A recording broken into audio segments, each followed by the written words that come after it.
What's happening? Landlord from Alabama here, back with another video. And today, man, we finna talk about the upcoming count battles that we got on our hands, man. It's a lot of undecided position battles that's gonna have to work themselves out during count. The first count battle I wanna discuss today, man, is wide receiver.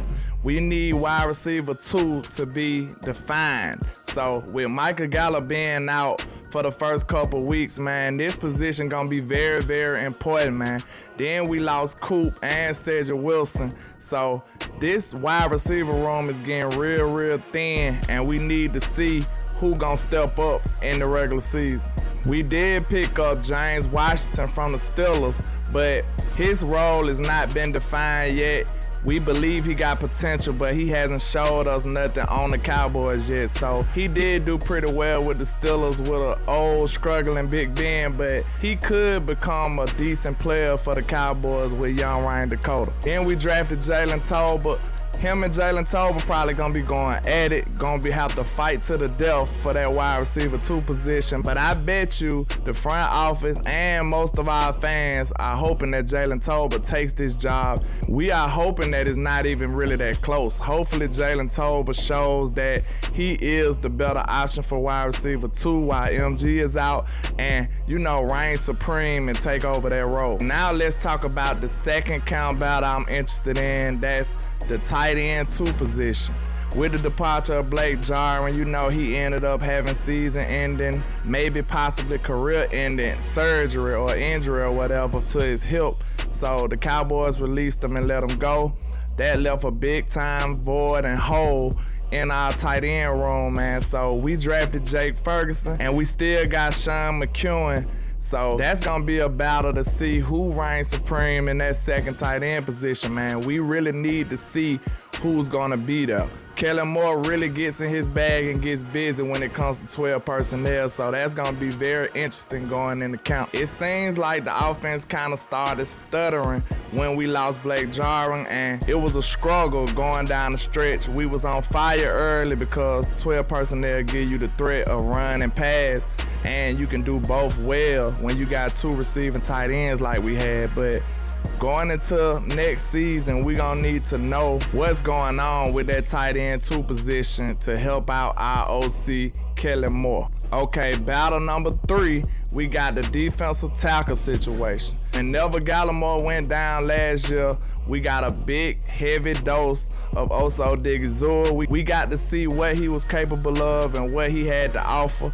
Even though he was a smaller defensive tackle in that position, he probably more of a hybrid between defensive end and defensive tackle, but he had to man that position. He had to stand strong and help us out and try to stuff that run last year.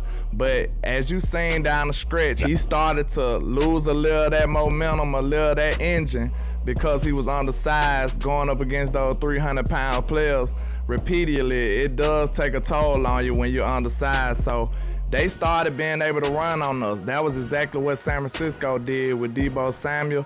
They just started running down our throat down the middle, and that's been a glaring weakness for the Cowboys for the longest time now. You got Quinn Bohanna and you got the rookie John Ridgeway coming in, so hopefully we can try to iron this situation out.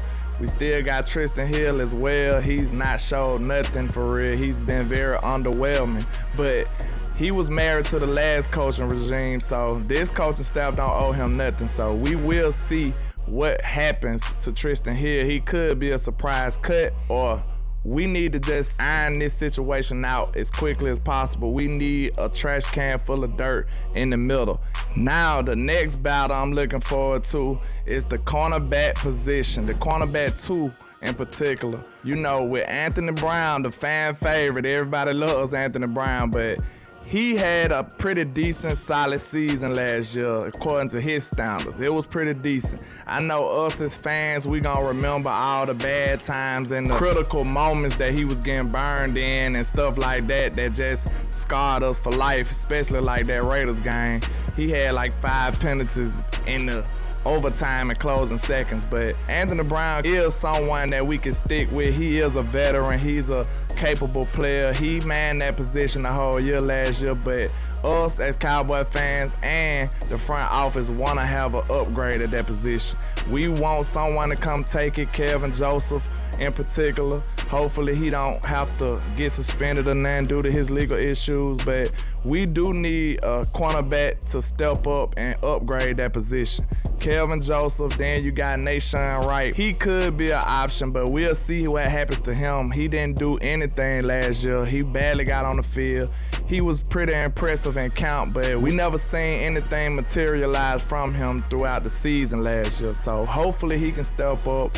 We'll have to see what happens at cornerback 2 for the Dallas Cowboys. For the last count battle that I'm looking forward to will be at the right defensive end position. With the departure of Randy Gregory, the Weed King, he went to Denver and he just jumped ship on the mighty Dallas Cowboys.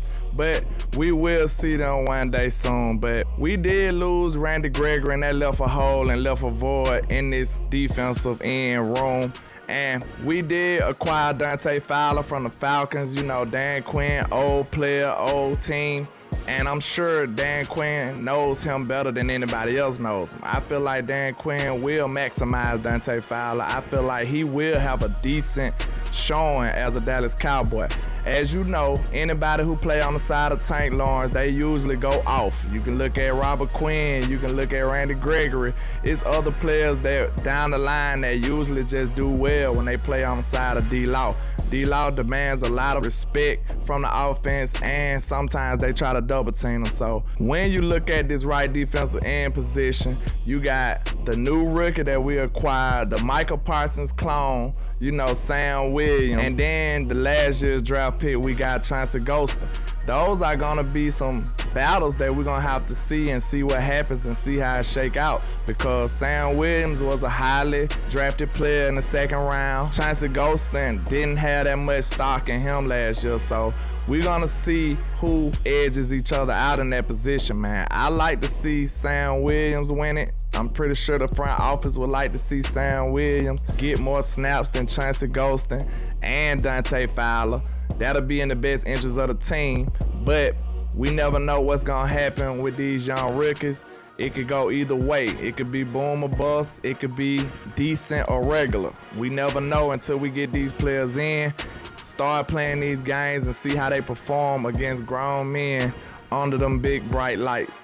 But with that being said, that's all I got for you today, man. Just holla at your boy, Landlord from Alabama, with the same handle on all social media, man. And like I say, 1K, one love, Cowboys Nation. Let's go.